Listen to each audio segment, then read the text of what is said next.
¿Qué tal, estudiantes del quinto grado de secundaria?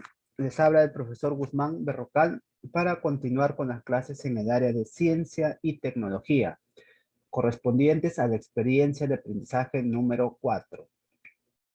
Desafíos como país a nuestros 200 años de vida republicana. Recuerden, estudiantes, que es el tema número 4. Esta experiencia de aprendizaje tiene 5 semanas y por ende vamos a trabajar 5 temas. El tema es comprender las propiedades de la materia, permite aprovecharlas para conservar la salud, parte 2. Recuerden, estudiantes, que este tema lo estamos trabajando durante 2 semanas. La competencia es explica el mundo físico basándose en conocimientos sobre los seres vivos, materia y energía, biodiversidad, tierra y universo.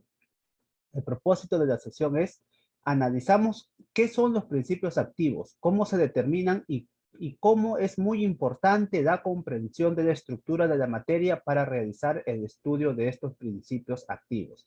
Justamente, estudiantes, la clase pasada hemos hablado sobre los principios activos, sobre la importancia de estos principios activos y también sobre los fitocomplejos. Hoy, estudiantes, vamos a hablar sobre la estructura de la materia.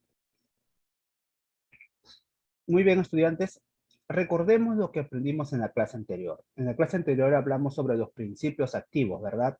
Hemos mencionado que los principios activos son moléculas que se encuentran en uno de los órganos de las plantas. Estos principios activos pueden estar en las hojas, en la raíz, en el tallo, en el fruto. Los principios activos son aquellas moléculas producto del metabolismo de los organismos vegetales, es decir, las plantas lo crean, y que posee una actividad farmacológica. Es decir, sirve, ¿verdad?, para defendernos o luchar contra cierta enfermedad o tratar una enfermedad. Los principios activos son las sustancias a la cual se debe el efecto farmacológico de un medicamento. También, estudiantes, hemos hablado de los fitocomplejos. El fitocomplejo es la mezcla de sustancias activas, es decir, el conjunto de sustancias activas, y otros acompañantes que actúan en conjunto para lograr un mismo fin terapéutico que no sería el mismo si se administraran por separado. Aquí podemos encontrar, estudiantes, varios principios activos, ¿verdad? Y juntos formarían un fitocomplejo. También recordemos, estudiantes, ¿qué es un medicamento? Un medicamento es una sustancia o la combinación de varias que ha demostrado tener propiedades para prevenir o tratar enfermedades. Y el principio activo de un medicamento es el ingrediente en el que se basa la acción terapéutica. Es decir, estudiantes, los medicamentos están hechos o basados en principios activos o fitocomplejos. Muy bien, estudiantes. Recuerden, estudiantes, que hoy vamos a tratar de cómo es muy importante la comprensión de la estructura de la materia para realizar el estudio de estos principios activos. Hoy, estudiantes, vamos a conocer exactamente por qué es importante conocer la estructura química de estos principios activos. Primero, estudiantes, vamos a responder la pregunta, ¿de qué está hecha la materia? Recuerden, estudiantes, que la materia es la unidad básica, la unidad básica de la materia se llama átomo. Recuerden, estudiantes, que toda materia está formada por átomos o moléculas, ¿verdad? Por ejemplo, el átomo de carbono, el átomo de oxígeno, de hierro y demás otros átomos, cuando estos átomos se juntan, forman moléculas. Es decir, estudiantes, yo puedo juntar quizás átomos de oxígeno con átomos de hidrógeno y estaría formando una molécula. Recuerden, estudiantes, que cuando se unen o juntan o mezclan dos o más átomos estarían formando una molécula. Cuando estos átomos se juntan, forman moléculas como las de la aspirina o ácido acetilsalicílico, o moléculas más simples como las del oxígeno. Obviamente el oxígeno que nosotros respiramos, que es O2, ¿verdad? Dos átomos de oxígeno. O también la del agua, que es H2O, es decir, dos átomos de hidrógeno y un átomo de oxígeno. Aquí estamos hablando, estudiantes, de moléculas. Recuerden que cuando hablamos de moléculas, estudiantes, es la unión de dos o más átomos. Por ejemplo, aquí en el oxígeno que respiramos hay dos átomos, sería una molécula. El agua, estudiantes, hay 3 átomos, 2 de hidrógeno y 1 de oxígeno. Se formaría una molécula. Muy bien, estudiantes. Hablemos un poco de la molécula del agua. Ojo, molécula del agua. Si es una molécula, entonces estaría formado por 2 o más átomos, ¿verdad? En este caso, estudiantes, la molécula del agua está formado por un átomo de oxígeno y 2 átomos de hidrógeno. En total, tendrían 3 átomos, ¿verdad? Entonces, eso sería la molécula del agua, estudiantes. Recordemos, estudiantes, que cuando hablamos de materia, también podemos mencionar que las materias están en varios estados, ¿verdad? Sólido, líquido, gaseoso, que son los más principales. Todas estas materias, estudiantes, están formadas por átomos. La pelota está formada por átomos. El agua está formado por átomos, ya lo hemos visto hace un momento. Y cualquier gas también está formado por átomos. Recuerden, estudiantes, que cuando hablamos de estado sólido, nos estamos refiriendo que estos átomos están pegados, están fuertemente unidos. En cambio, los átomos del líquido no están tan fuerte unidos, están ligeramente separados o no tienen mucha fuerza de unión. En cambio, los átomos del gas, estudiantes, de cualquier gas, tienden a estar un poco separados. Es por eso que cuando nosotros quizás soplamos o inflamos un globo, estudiantes, y lo abrimos, automáticamente el aire sale, ¿verdad? Porque son átomos de oxígeno. Y el átomo de oxígeno quiere estar separados uno del otro. Muy bien, estudiantes, ahora vamos a hablar de las propiedades de la materia. Vamos a mencionar solo unas cuantas porque hay muchas propiedades, estudiantes. Vamos a separarlo en propiedades generales y propiedades específicas. ¿Por qué generales, estudiantes? Porque toda materia lo va a tener. Y en específicas, no todas las materias lo van a tener, ¿verdad? Por ejemplo, estudiantes, en las generales, toda materia va a tener una masa. El aire tiene masa. Los líquidos tienen masa, el sólido o cualquier objeto sólido también tiene masa. Lo mismo con la temperatura y volumen. El volumen sería el espacio que va a ocupar, ¿verdad? Y en propiedades específicas podría ser el color de la pelota, el color del agua o el color del gas. La dureza, la densidad, la forma que va a adoptar o la forma que tiene, la transparencia. Todos estos serían propiedades específicas. Propiedades que van a tener la materia, sea sólido, líquido, gaseoso, estudiantes. Recordemos, estudiantes, que toda la materia está formada por átomos. Y nosotros, estudiantes, ya sabemos que el átomo tiene ciertas estructuras, ¿verdad? Los electrones que están girando alrededor del núcleo, recuerden, los electrones son estas pequeñas bolitas de color azul en representación, tienen carga negativa. Y el núcleo, que en este caso está de color rojo, está formado por 2 protones y neutrones. Esto sería un átomo, estudiantes. Toda materia va a estar compuesta por átomos. Y nosotros ya sabemos que hay diferentes tipos de átomos. Hay átomos de carbono, hay átomos de oxígeno, hierro, carbono, cloro, etc. ¿Por qué los átomos tienden a unirse y no permanecen aislados como tales, estudiantes? ¿Por qué los átomos quieren unirse? ¿Verdad? ¿Por qué no solo se permanece separado hidrógeno y oxígeno? Tienden a unirse para formar agua. Lo mismo el oxígeno molecular, ¿verdad? Se unen 2 oxígenos para formar el oxígeno molecular. ¿Por qué no permanecen aislados o separados? Muy bien, estudiantes. Todos los átomos, estudiantes, van a querer unirse. ¿Para qué? Las sustancias que encontramos en la naturaleza están formadas por átomos unidos, es decir, formando moléculas. Las intensas fuerzas que mantienen unidos los átomos se denominan enlaces químicos. Por ejemplo, estudiantes, aquí tenemos una molécula de agua, ¿verdad? Aquí tenemos el hidrógeno está unido con el oxígeno y este hidrógeno también unido con el oxígeno. Esta unión, estudiantes, o este enlace se llaman enlaces químicos y hay varios tipos de enlaces químicos. En un momento lo vamos a ver. Los átomos tienden a unirse unos a otros para formar entidades más complejas, como lo vemos aquí, ¿verdad? Aquí hay varios átomos unidos por enlaces químicos. Esto, estudiantes, es una molécula y aquí también podemos observar otra molécula, pero más grande. Los átomos tienden a unirse unos a otros para formar entidades más complejas. Los átomos se unen porque al estar unidos adquieren una situación más estable que cuando estaban separados. ¿Y cómo se unen? Por enlaces químicos. Y podemos ver tres tipos de enlaces químicos. Enlaces químicos iónico, covalente y metálico. Los iónicos, estudiantes, es la unión de un metal con un no metal. Aquí podemos ver el sodio con el cloro, que forman la sal. El enlace covalente es la unión de dos no metales. Aquí podemos observar el hidrógeno y el cloro. Y enlaces metálicos, obviamente, son la unión entre dos átomos que ambos son metales, ¿verdad? Muy bien, estudiantes. En este caso, en el agua, sería un enlace covalente. ¿Por qué? Porque es la unión de dos no metales. Sabemos que el hidrógeno y el oxígeno no son metales, son no metales. Es por eso que están unidos por enlaces denominados covalentes.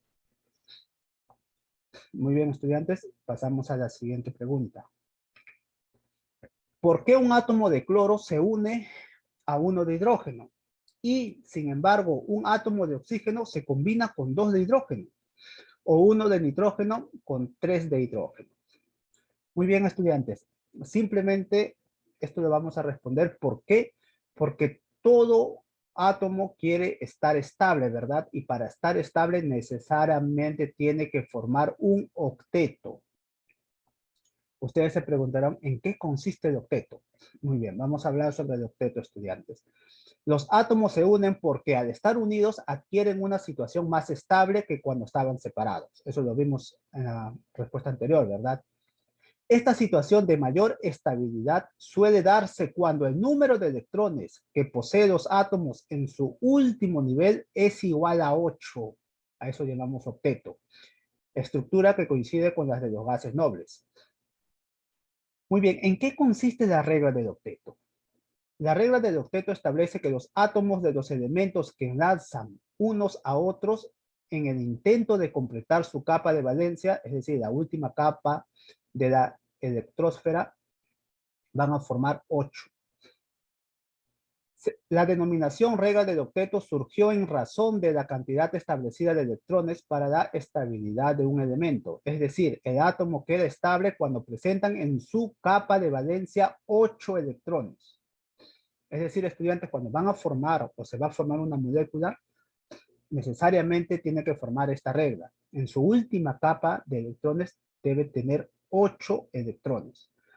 Vamos a ver o vamos a poner como ejemplo el agua. Aquí lo menciona, estudiantes. Un átomo de oxígeno se combina con dos de hidrógeno, menciona, ¿verdad? Un átomo de oxígeno. Aquí tenemos, estudiantes, un átomo de oxígeno. Se combina con dos átomos de hidrógeno. Entonces, el átomo de oxígeno va a formar su octeto. Y si vamos a la tabla periódica, estudiantes, nosotros sabemos que en su última capa el oxígeno tiene 6 electrones. Y nosotros sabemos que el hidrógeno tiene 1. Entonces podemos observar aquí, estudiantes, la última capa del oxígeno tiende a haber 1, 2, 3, 4, 5, 6, 7, 8. Formó su octeto. Pero si el oxígeno solo debería de tener 6 en su última capa. Eso es cierto, pero ya se está uniendo con el electrón de este hidrógeno y con el electrón del otro hidrógeno. Ahí formaría sus 8 electrones en su última capa. Estaría formando el octeto. Estaría más estable. Y de esa manera es como se está formando la molécula del agua. Aquí también hacen mención, estudiantes, ¿por qué un átomo de cloro se une a uno de hidrógeno? Podemos observar la imagen. Un átomo de cloro se une a uno de hidrógeno. ¿Para qué, estudiantes? Para formar el octeto, para estar más estable. Hace un momento dije que el hidrógeno en su última capa o su único electrón tiene 1, ¿verdad? Muy bien, el hidrógeno solo tiene un electrón. Para que el cloro forme su octeto, ¿cuántos electrones tiene el cloro? El cloro tiene 7. Al unirse o al juntarse con el electrón de este hidrógeno, obviamente va a formar sus 8 electrones en su última capa y de esta manera se vuelve estable. Lo mismo pasa aquí, estudiantes, con el carbono. En este caso sería el carbono y 2 moléculas de oxígeno. En este caso sería el dióxido de carbono, ¿verdad? Muy bien, estudiantes. Sabemos que el oxígeno, ¿cuántos electrones tiene en su última capa? 6. Acá podemos ver de color rojo. 1, 2, 3, 4, 5, 6. 6 electrones del oxígeno. Y aquí también el otro oxígeno tiene 6. 1, 2, 3, 4, 5, 6. En cambio, el carbono en su última capa tiene 4. Y lo podemos representar con las X, ¿verdad? Los 3 estudiantes van a estar estables, porque los 3 en este caso van a formar el octeto. Muy bien, el oxígeno tiene 6, 2 le va a convidar el carbono, formaría sus 8, ¿verdad? Sus 8 electrones. Lo mismo este oxígeno va a formar sus 8 electrones. El carbono tenía 4. El oxígeno le está prestando 2 o están compartiendo 2. Este oxígeno de aquí, entonces sería 6 electrones, ¿verdad? Y este oxígeno también le está compartiendo 2. Y así formarían también sus 8 electrones. Cada uno tiene 8 electrones. Este carbono con este oxígeno están compartiendo 2. Y este carbono con este oxígeno también están compartiendo 2.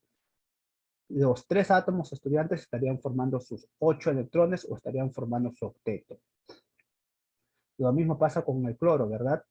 Cuando quiero unir 2 cloros. El cloro tiene 7 electrones en su última capa y este cloro también. ¿Y qué van a hacer? Solo van a compartir 1. Se van a pasar 1 para que ambos completen su regla del octeto.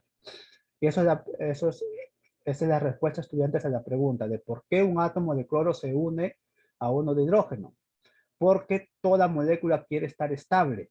Y para estar estable tiene que formar un octeto en su última capa o tener 8 electrones en su última capa. Y se puede, estudiantes. Seguimos. ¿Qué necesitamos saber para comprender la estructura de los principios activos? Muy bien, estudiantes. Primero, obviamente debemos de saber qué átomo es, ¿verdad? Y algo más importante, el tipo de enlace. Necesitamos saber cuáles son los átomos o elementos químicos y el tipo de enlace con que están unidos formando la molécula. Justamente son los tipos de enlace los que les dan las propiedades curativas a los diferentes principios activos de las plantas que usamos en la medicina tradicional. Además, gracias a la comprensión de las propiedades de los átomos, los científicos han logrado diseñar principios activos sintéticos, ¿verdad? La clase pasada hablamos sobre principios activos sintéticos, como es el caso de la aspirina y otras moléculas que se emplean en los medicamentos que consumimos ahora. Por ejemplo, estudiantes, aquí podemos ver la estructura química de la aspirina. Entonces nosotros aquí podemos observar que hay 9 carbonos, estudiantes.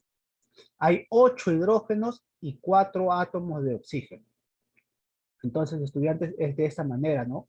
Que para nosotros saber o comprender la estructura de los principios activos, nosotros debemos de saber exactamente qué átomos o qué elementos químicos conforman estos principios activos y qué enlaces químicos tienen. Seguimos, estudiantes. ¿Cómo crees que funcionan el espectrómetro de masas para la determinación de los componentes de los principios activos de las plantas? Muy bien, estudiantes. Sabemos, estudiantes, que en las plantas se encuentran los principios activos. Sabemos que los principios activos son moléculas, ¿verdad? Que se encuentran en grandes cantidades. Por ejemplo, estudiantes, se pueden encontrar como 733.9 gramos. En este caso, la eritromicina. ¿Qué hace el espectrómetro de masas, estudiantes? Va a determinar, va a conocer el tipo de molécula y las propiedades de las sustancias. Para eso, estudiantes, no se necesita una gran cantidad, sino una mínima cantidad. Por ejemplo, aquí un mol significaba 733.9 gramos. La espectrometría necesita una muy baja cantidad, por ejemplo, solo un micromol, que podría ser 0.7 miligramos. Esta muestra, estudiantes, se va a llevar al espectrómetro. ¿Qué va a hacer el espectrómetro, estudiantes? Primero, vamos a introducir la muestra. En este caso puede ser cualquier principio activo. Luego, estudiantes, se va a empezar a vaporizar mediante un calor. Una vez que ya se vuelva vapor esta muestra, estudiantes, en este caso este principio activo, se va a llevar a los iones acelerados. ¿Para qué estudiantes? Porque aquí van a adquirir una carga positiva. ¿Qué quiere decir esto? Que les van a quitar los electrones, ¿verdad? Para adquirir una carga positiva. Luego estudiantes los van a llevar al imán. ¿Para qué? Para que adopte una forma circular estudiantes. Y así estudiantes desviar los iones más ligeros. ¿Para qué? Para que aquí en esta parte final estudiantes detecte exactamente qué tipo de molécula es, qué masa molecular tiene y cuáles podrían ser las propiedades de estas sustancias. Muy bien, estudiantes. Ahora les toca responder a ustedes dos preguntas. ¿Cómo aporta el conocimiento de la estructura de la materia al conocimiento de los principios activos de las plantas? Una pregunta muy parecida a esto, estudiantes. ¿Qué necesitamos saber para comprender la estructura de los principios activos? ¿Cómo aporta el conocimiento de la estructura de la materia? Sabemos que la estructura de la materia está formado por átomos o varios tipos de átomos y varios tipos de enlaces, ¿verdad? ¿Cómo esto, estudiantes, cómo este conocimiento nos va a ayudar a conocer los principios activos de las plantas? Luego, estudiantes, la otra pregunta que van a responder es, ahora que ya sabes sobre la estructura y propiedades de la materia y cómo se determina el contenido de los principios activos de las plantas, van a escribir una explicación sobre de qué otras maneras se podría aprovechar el conocimiento de la estructura y propiedades de la materia. Recuerden, estudiantes, que solo por el momento nos hemos basado, ¿no? Conocer las propiedades de los principios activos gracias gracias a estas propiedades o estructuras químicas. Recuerden que la pregunta es, ahora, ¿de qué otras maneras se podría aprovechar el conocimiento de las estructuras y propiedades de las materias? Muy bien, estudiantes, aquí quiero su ingenio y opinión de todos ustedes. Vamos a profundizar más estas respuestas en la clase. Nos vemos, estudiantes, y cuídense.